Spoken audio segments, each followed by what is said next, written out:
Hey, are you ready to grow your business? You have checked out the number one resource for business leaders, entrepreneurs, startup founders, and managers. And we're going to teach you how to grow and scale your business with real actionable steps. There's no fluff in this podcast. It's just good advice. Check out this episode. If you're a first-time listener, make sure you subscribe to the podcast. And if you enjoy this episode, leave us a 5-star review. Today's episode is with Stapho Thienpont. He's here to talk about how you can market effectively and also market ethically without being an obnoxious spammer. You're going to love this episode. You're going to get some real actionable tips for how you can scale up your marketing plan. Stay tuned. Here comes your good advice.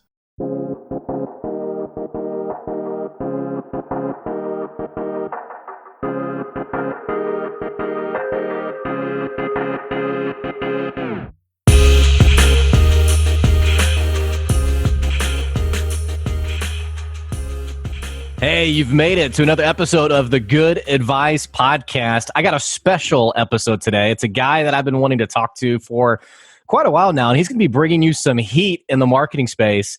I'm sitting down with Stapho Thienpont. He is an expert in marketing. He's an expert in B2B marketing. He is a marketing strategist. He's going to share some of his insights today. He's also killer at LinkedIn. He crushes it at the LinkedIn game, and I think you're going to enjoy this episode. Stapho, thank you for being here today. It's awesome, man.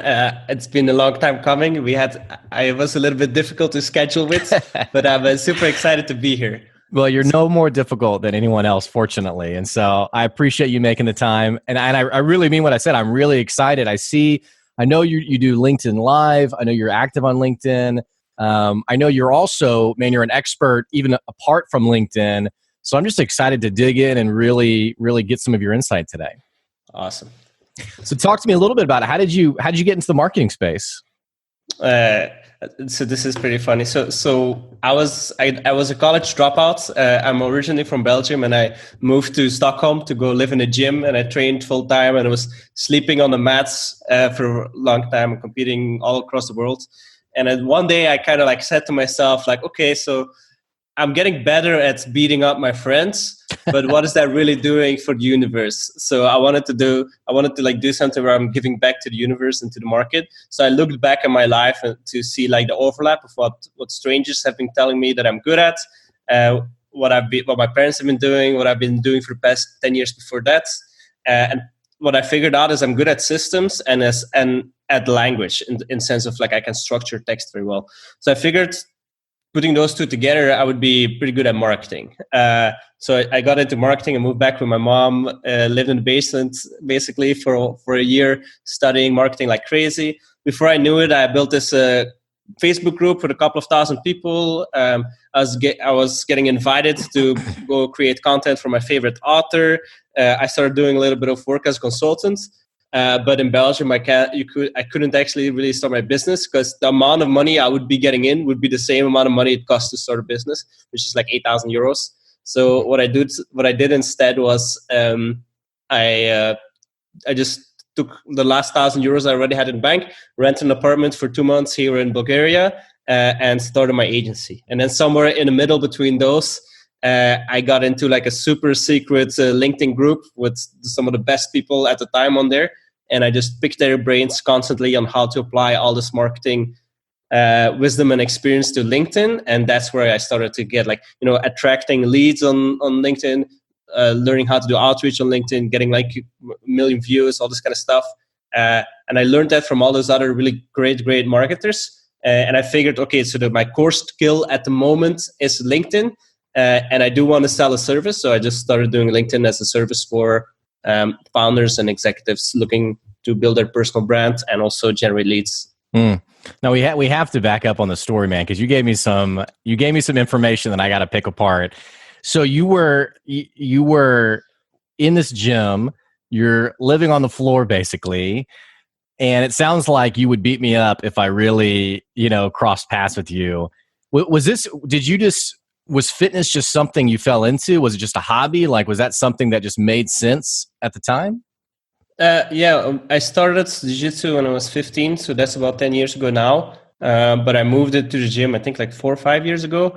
When I was dropping out of college the two times in a row, it was always because, I mean, all these professors and whatever, they wanted me to do this and that. And I was always like telling them, okay, but if you want me to do this, but then how is that going to fit into my jiu-jitsu schedule? You know, so the jiu-jitsu schedule was always primary for me. So and that meant like training in the morning, training at night, and doing weightlifting in between. And then if school was supposed to fit in between that, and if it didn't, there was no way I was going to pick school over over anything else. No, was it that college that it just didn't really make sense? Like you couldn't really see how it was really, I guess, contributing to really where you were wanting to go in life? Or what was it that the university was missing that you were like, this isn't really for me?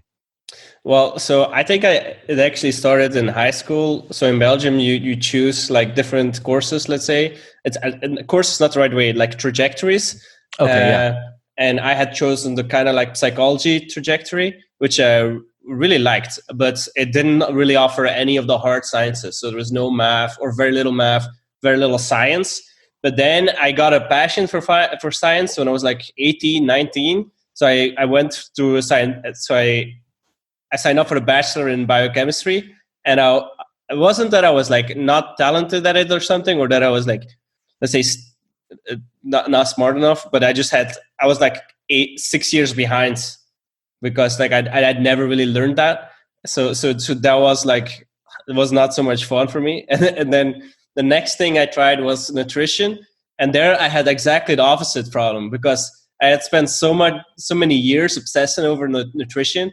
And when I obsess with something, that means I will read all the studies. So I will read like 10 studies a day until I feel like I figured something out, and I'll read like the best of the best. And my thing there was, I didn't feel like the professors were up to date. So they would agree and disagree with me on everything, but they were the one scoring my grades, not the other way around. I remember this one time, I was we were like, it was like a class, and it's a miracle I even was in class. It was probably like one of those classes you have to be at. And I read like this line where it said like, okay, it's recommended to only eat like 3 eggs a week or 1 egg a day, or I think it was 3 a week. So I raised my hand. I'm like, okay, so that's total bullshit. What the fuck? Like, why is this here? And they're like, yeah, that's because eggs have a lot of cholesterol. I'm like, okay, yeah, but it's been proven that dietary cholesterol doesn't actually impact blood cholesterol like almost at all. And they're like, no, it totally does. And then I pull up my phone. I'm like, look, here's a meta-analysis. And they're like, yeah, but you can't really trust meta-analysis. It's not the strongest proof. Okay, here's a meta-analysis of all the meta-analysis that have ever been done. So basically, and this is how they've like done the science and everything. And I'm like, no. It's like this in the book. And so I go to the first page. They wrote the book, and I was like, yeah. What am I doing here? Like, here's the deal. I've been a high school teacher. I've been a college instructor. You are that student that makes our lives hell. Not because you're a punk, but because you know your stuff, and you're excited to like know information, and you're also, it sounds like you're very comfortable. Challenging sounds like the wrong word. Makes you sound like you're rude, but I mean, just no, I am. You have no issue being like, hey, that's actually not what is accurate. Yeah. Now I am a little bit rude. That's some common feedback. So. Oh, now is it just because you're so straightforward, or are you just you're just like, yeah, I'm just a rude person? No, I have a passion for the truth, and I think that's like my number one value. Is I think we should always be aiming to get closer to the truth. And I think it's very important to be nice to people, and I'm as nice as I possibly can. But one level higher in my hierarchy of values is truth. Yeah. So. Well, I would imagine, and I don't know how much you run into this, but especially like in the marketing game, it's easy for a founder to get really, even like looking at marketing in general, for them to get really crosswise with what they need to be focused on, and even really struggling to understand the data correctly. I would imagine that value of truth serves you really well in your agency. Yeah. And especially what I noticed in the beginning when hiring was, and I have a really great team. But in the beginning, sometimes there was the urge on some other team members to say, okay, apparently this part is not working so well, but nobody's complaining, so let's just leave it. And then I couldn't really deal with that. Like that was, for me, that was like, okay, but we're getting money and we're seeing that something could be better and not fixing it. That is just like totally unacceptable for me. And because another way of saying truth is results, right? Like the closer you are to acting in accordance to real reality, the more effective you are. So results come from you being aligned with the truth. Or that's how I say it, at least. Well, it's integrity. Like you have built an agency out of integrity where, when you like, I'm very similar in the sense of when I take someone's money, even if they maybe it's naivety, maybe they just don't know any better. If I feel like I'm not delivering in the way that I should be for someone else's dollar, that I have a problem with that. And frankly, just in the digital marketing world, there's not a lot of marketers who have those level of values that you do. I've known a lot of marketers who, and I like to joke about it on LinkedIn. I like to poke fun at marketers. I really appreciate, it sounds like, man, you really have an ethical approach to your business, that you really try to do the right thing. That I think that's a differentiator for your industry. I mean, I do my best. It's not always easy because, and that's one of the things that's my least favorite part of having an agency, is that I cannot take total ownership over the marketing. So what I see with almost all the clients is we tell them up front, this is what we need from you. We need to have a really strong persona. We need to have an understanding of the buying committee. We need you to know your segments and to know how your segment is going to respond to this. And then we'll also need you to take these actions on a weekly basis.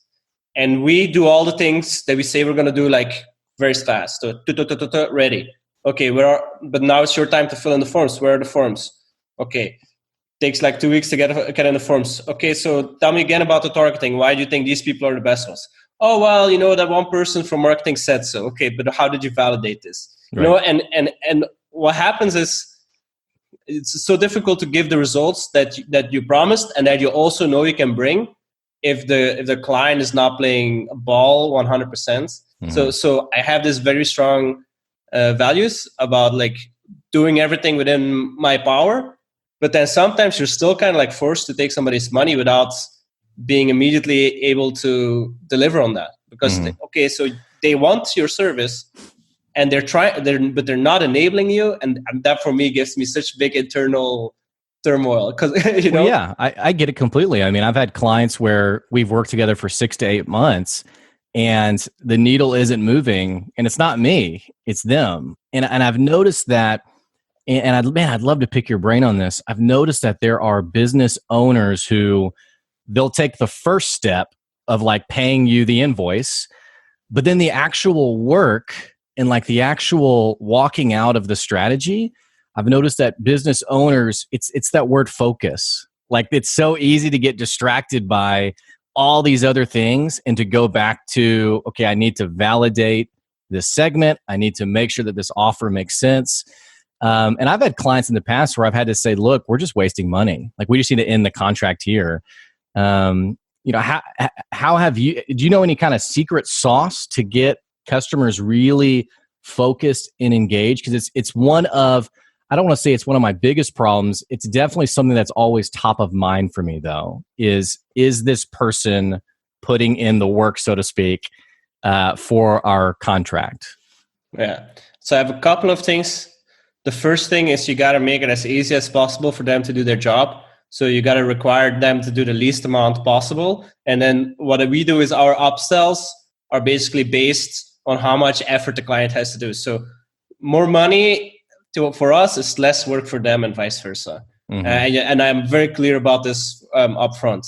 And the second thing is, so what happens is you will, or what I see, and this is not something I've thought about before, but what we try to do is we try to get the basic information first, or get the basics first, so that we have just enough to take action. And then the next level is a little bit more in depth, so that we can perform well, and then the next level of information or the next level of activity we ask them is just like to optimize the final level. So you will, like you said, they will oftentimes take the first action and very often take the second, and then the last part is where it gets difficult.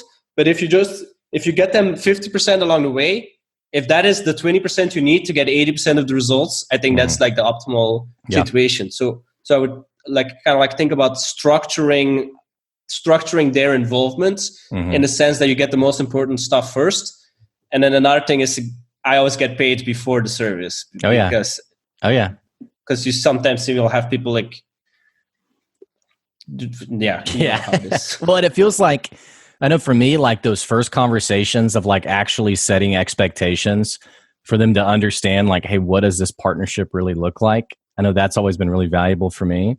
Yeah. But like I said, man, I love your approach to business because again, in the marketing world, it's not uncommon, especially in the agency world, it's not uncommon to see a marketer say, well, I've taken your money and now if it doesn't work, it's your fault and that's your problem, which is sometimes somewhat true. Sometimes it is their fault, so to speak. But I just appreciate your just your perspective on you called it truth, but again, integrity, and making sure that you're delivering on what you've been paid to do. I think that's valuable in any industry, but especially in yours. Has that always just been part of your nature, by the way? Has that just been something that since you were a kid, you just always felt this drive for truth, or where did that come from? That's a good question, man. You did true. I think I've always, so like my dad is like a psychologist, and they're like my dad and my stepmom and my brother, they're all like very science driven, kind of like intellectual type people. So they always like challenge ideas and have a lot of like strong opinions about like what does it mean to do the right thing, and what does it not mean to do the right thing. I was reading this Marcus Aurelius quote the other day where he said like, okay, from Gladiator? Is that? No, Marcus Aurelius, the emperor sorry. Of one of the 5 good emperors of Rome. Yeah, you know your history better than I do. Sorry. Go ahead. No, I was just reading this book. It's just total. Of course, I was reading the book. I'm going to at least know a little bit about it. So, and he said like, basically said, today I'm going to meet people that are going to do me wrong. They're going to be, let's say, they're going to be assholes. They're going to be rude. But that is because they have not thought of what is good and evil, and why you would want to be on the side of good and not of evil. But both of us were in the same boat, so we're basically brothers, right? And as my brother, I cannot make distance from them, and I will have to like be patient and have love for them, even if they're being bad towards me. Kind of not really an answer to your question, but it reminded me of this. Go ahead. Yeah, I would say it's always been. It's always. I always had a strong sense of what I think is wrong and right, but I do my best to stay on the right side of what I believe is the right thing to do. But like anybody, I mess up as many times as I do it right. Well, you just mentioned that fantastic quote earlier. You talked about the way that how you transitioned into your agency was, and I didn't really prod at it, but you had talked about kind of like you woke up and it was like, man, what am I really contributing to the universe? And you sort of felt this drive to really contribute your piece. Did that come from, I don't know if you're religious. I don't know is it just like it's sort of like this sense of obligation towards one another? Like what created now this sort of like this inspiration to really do good with your agency? Well, I can tell you what sparked my kind of like need to transition. So I was reading this book from my favorite author, the one I went to do content for later, Jamie Smart, and the book is called Clarity, and I would highly recommend you to read it. It's still my favorite book of all time. And the whole book is basically about how your default state of your mind is actually to have clarity, and from clarity comes compassion and your ability to connect to like your wisdom and your intuition, and to also know which direction you want to go. All that comes from clarity. And then what happens is things get in the way of clarity. So let's say your insecurities that are going around in your head, like traumatic experiences you're thinking of, things you're stressed about, things that you're angry about, those all start storming around in your brain, and they get in the way of the clarity. So when I was reading about this, I think for the first time, well, definitely I got to a mind space where I had clarity, and I just had this moment where I kind of like woke up and I was like, okay, what am I really doing here? You know, I mean, because the thing is, I enjoy training. I probably wouldn't have become a world champion, but I enjoyed it, and I could have figured out a way to make money off it probably, although I didn't at that point. But I was just kind of like, okay, imagine that I do become a world champion. What is the best possible thing that could come from that? And from my estimation, would be that I inspire other people to do the same. So it's like this self-contained game that you're playing, right? So it's basically like a pyramid scheme, like because that's always what you hear the world champions in my sports say. You know, I want to inspire people to do jiu-jitsu. Okay, but then you just have more people doing jiu-jitsu, and jiu-jitsu is great for you. It brings great mental clarity for sure, and it's great. It's great for getting in shape, self-defense, teaches you how to think differently. It's so useful, but that for me felt like such a small game, because I've never thought of like Mark Zuckerberg or Jeff Bezos or any of those people. I've never thought of them as some sort of an alien that's vastly different. You know, I've always thought of them like, I'm a person, they're a person. So if they can get this level of performance, I've never really seen any reason in my mind why I couldn't get to some similar level in whatever field I want to choose, right? So I was like, okay, I could be doing the Mark Zuckerberg stuff, or I could be here beating out my friends. So what am I going to do? I love it.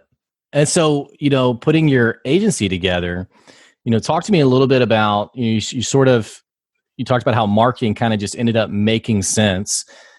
You know, what's it been like, especially, you know, man, you're such a force on LinkedIn, but I also know your expertise is even beyond LinkedIn. What's it been like running your agency, especially in the marketing world? Well, the thing is, running an agency is very stressful. That's what I mean, I'm sure like if Kurt Mercadante, I don't know if you're familiar. Yeah.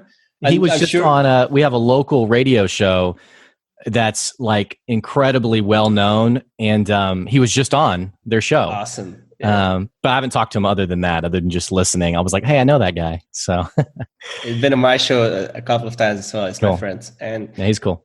I'm sure if he would listen to me, he would say like, "Oh, it doesn't have to be stressful." But he shut down his agency though. So I think seems to me there's something inherently stressful about it, because you have a lot of people talking to you at the same time. You know, like you have your clients complaining about some part of the service. You have then they might complain about something your team did. Then your team complains about something client did. Then their team starts complaining about tools, so that the tools complain about the team. I've had all of those situations happen like a million times. So on that, so it's for sure like if you're out there listening to this and you haven't started a business and you're thinking, yo, I'm going to start an agency, I wouldn't really recommend it personally. But on the other hand, you have to know what you're getting into.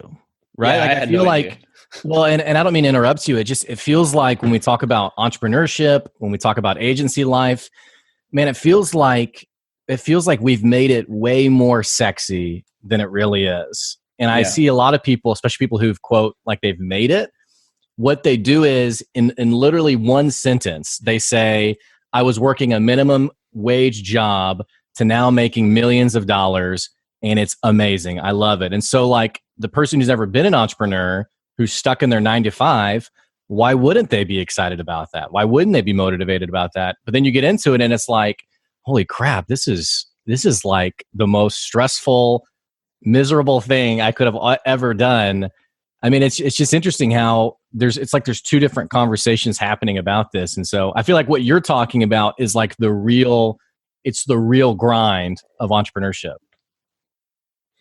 Yeah, I mean, you know just as well as me that it's the public conversation is the public conversation is ruled by sound bites, soundbite Oh my advice. gosh. That is, and Like, that what you just said is a great soundbite. That is so true, man. Absolutely. oh shit, I'm gonna post this on my LinkedIn. No, but you know exactly what I'm talking about, right? Because Wow.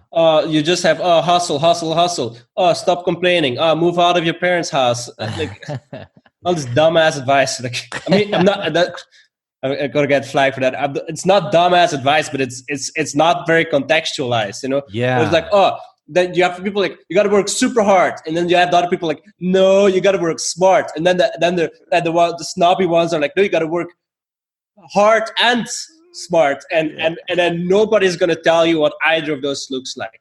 Yeah. Like one of the startups I'm advising is Polygon, really cool startup, and I get along with the founder really well. So I'm an advisor for their company, and I posted something on his Instagram story the other day where he said, so it was like some CEO doing a speech for other executives, and he said like, here's how you know if you're doing your job: if you're like working till 2 a.m. every day, if you're getting estranged from your family, if you're like, you know, like all these super crazy symptoms of having this crazy unhealthy lifestyle, and then that is the symptom of working hard. And then somehow that becomes equated to productivity, and they're just like totally unrelated. Like productivity is how many results can you create in how much time, or how many outputs or outcomes do you create per input.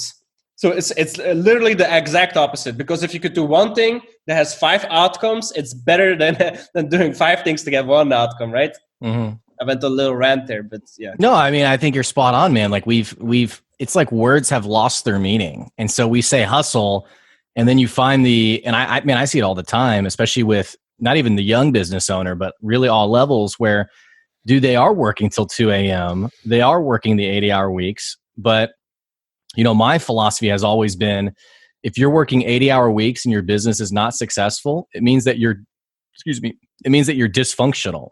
Yep. But a lot of times we see this advice that's like, get after it and grind, and, you know, these really fluffy motivational lines that man, I think today it feels like it's harder than ever to be an entrepreneur, because it's so hard to separate the frankly noise from the actual real good advice that someone needs to know. It's tough.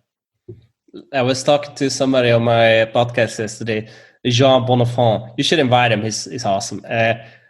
And we were talking, and I said, these days, a good marketer is somebody that creates good content, and a great marketer is somebody that creates more content. You know, and that's as far as the public conversation about marketing goes. It's like, you got to create content, and if you want to be great, you got to create more content, and that's just like the whole thing.